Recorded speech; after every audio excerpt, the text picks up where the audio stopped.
नमस्कार बंधुरा सुपर्णास किचेনের একটি নতুন ভিডিওতে আপনাদের অনেক অনেক স্বাগত।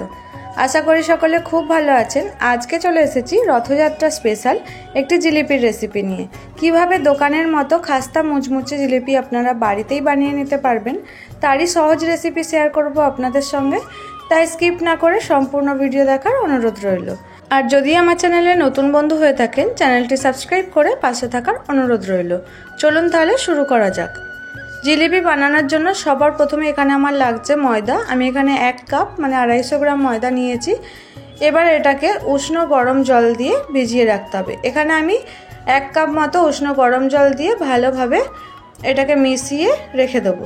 দোকানের মতো জিলিপি বানাতে গেলে অবশ্যই এই স্টেপটা আপনাদের ফলো করতে হবে। ময়দাটাকে ভিজিয়ে রাখতে হবে 24 ঘন্টার জন্য। আমি এখানে 1.5 কাপ মতো জল দিয়ে ময়দাটাকে খুব ভালোভাবে গুলে নিয়েছি। দেখুন ব্যাটারটা ঠিক এই রকম হবে। এইটাকে এবার রেখে দেবো 24 ঘন্টার জন্য। ফিরে এলাম 24 ঘন্টা পর। এবার সবার প্রথমে কিন্তু এখানে আমি চিনির সিরাটা বানিয়ে নিচ্ছি। তার জন্য এখানে 1 কাপ পরিমাণে চিনি নিয়ে নিয়েছি। আর যতটা চিনি সেই পরিমাণে এখানে আমি জল ব্যবহার করছি।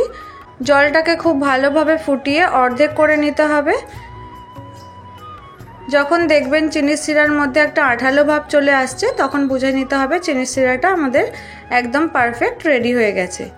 এবার এখানে এর মধ্যে আমি খুব সামান্য পরিমাণে ফুড কালার অ্যাড করছি। এটা অপশনাল, আপনারা চাইলে করতেও পারেন আবার নাও করতে পারেন।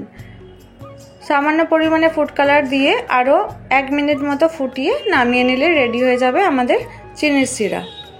এবার চলুন তাহলে দেখে নেওয়া যাক কালকে যে ময়দাটা আমি ভিজিয়ে রেখেছিলাম সেটা দেখুন কতটা ফুলে ফেপে গেছে আর ময়দাটা একদম পারফেক্ট জল সরে গেছে। আমাদের কিন্তু ময়দাটা ঠিক এই রকমই দরকার ছিল। যেমন দইয়ের বীজ তৈরি হয় এটাও কিন্তু জিলিপির বীজ বলতে পারেন। তো এটাকে একটু ভালোভাবে ফেটিয়ে নিতে হবে। ফেটানো হয়ে গেলে এর মধ্যে দিয়ে দিতে হবে চালের গুঁড়ি। আমি এখানে 1 কাপ মতো চালের গুঁড়ি নিয়েছি। এবার অল্প অল্প চালের গুঁড়ি দিয়ে ভালোভাবে মিশিয়ে নিতে হবে। এখানে চেষ্টা করবেন চালের গুঁড়িটা যেন একটু দানা দানা ভাব থাকে, তাহলে কিন্তু জিলিপিটা খুব মুচমুচে হবে। অল্প অল্প করে চালের গুঁড়ি দিয়ে খুব ভালোভাবে ব্যাটারটা আমাদের রেডি করে নিতে হবে। এখানে খুব পাতলা ব্যাটার হবে না, একটু মোটা ব্যাটারই হবে। এখানে আমি 350 মতো চালের গুঁড়ি ব্যবহার করেছি।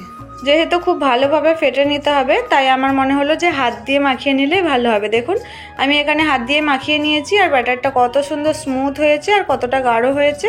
ঠিক এই রকমই আমাদের একটা ব্যাটার প্রয়োজন।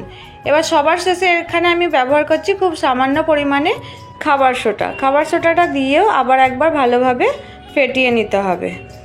চলুন তাহলে আমাদের জিলিপির ব্যাটার একদম রেডি। এবার এখানে দেখুন আমি একটা প্যাকেট নিয়ে নিয়েছি। আমি এখানে নুনের প্যাকেট নিয়েছি, আপনারা যে কোনো তেলের প্যাকেট দুধের প্যাকেট নিতে পারেন। এর মধ্যেই ব্যাটারটা দিয়ে আমি জিলিপিগুলো ভেজে নেব। সবার ঘরে সবসময় পাইপিং ব্যাগ থাকে না, না থাকলেও কোনো অসুবিধা নেই, এই প্লাস্টিক দিয়েও হয়ে যাবে। এর মধ্যে সবটা ব্যাটার আমি ঢেলে নিলাম, দিয়ে ভালো করে একটা গার্ডারের সাহায্যে মুখটাকে বন্ধ করে দেবো। দিয়ে একটা কোণের দিকে একটু ছোট্ট করে কেটে নিতে হবে। দেখুন এইভাবে আমি কেটে নিয়েছি। এবার এখানে তেল গরম বসিয়ে দিয়েছি। তেলটা হালকা গরম হয়ে এলে ভালোভাবে জিলিপির আকারে ব্যাটারটাকে দিতে হবে। এটা খুব সাবধানে করতে হবে আর হাতটাকে একটু সামনে রেখে করার চেষ্টা করবেন, তাহলে কিন্তু জিলিপিটা একদম গোল হবে, নাহলে কিন্তু ওটা অনেকটা বেড়ে যাবে। দেখুন আমি যেভাবে দেখাচ্ছি এইভাবে করে নিতে হবে। এইগুলো জোড়া থাকলেও কিন্তু ভাজার পরে ভেঙে যাবে। এখানে দেখুন 1 মিনিট মতো রাখার পর আমি এগুলোকে আস্তে করে উল্টে দিচ্ছি। এইখানে গ্যাসের ফ্লেমটা কিন্তু আমি মিডিয়াম হিটে রেখেছি। মিডিয়াম হিটে রেখে উল্টে পাল্টে ভালোভাবে হালকা ব্রাউন কালার হলে তুলে নিতে হবে।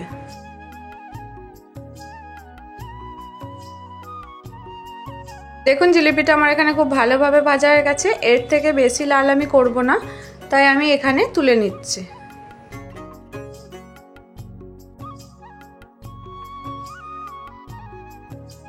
জিলিপি থেকে তেলটা ভালোভাবে ঝাড়িয়ে নিতে হবে। এবার এখানে দেখুন চিনির সিরার মধ্যে দিয়ে দিচ্ছি। চিনির সিরাটা যেন হালকা গরম থাকে সেই পর্যায়ে দেখুন জিলিপিটা এখানে দিয়ে দিতে হবে। তারপরে একটা চামচের সাহায্যে এগুলোকে একটু ডুবিয়ে দিচ্ছি। 30 থেকে 40 সেকেন্ড মতো রাখলেই ভালোভাবে রসটা সোপ করে নেবে, তারপরে তুলে নিলেই হবে। এইভাবেই কিন্তু প্রত্যেকটা জিলিপি আমাদের রেডি করে নিতে হবে।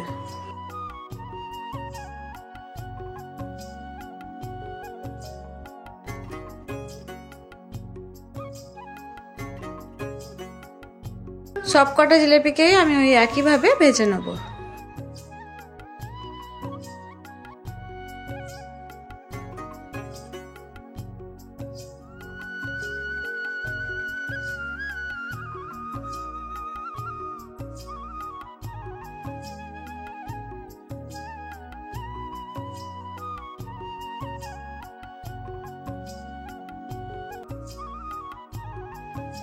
আজকের রেসিপি তাহলে এই পর্যন্ত।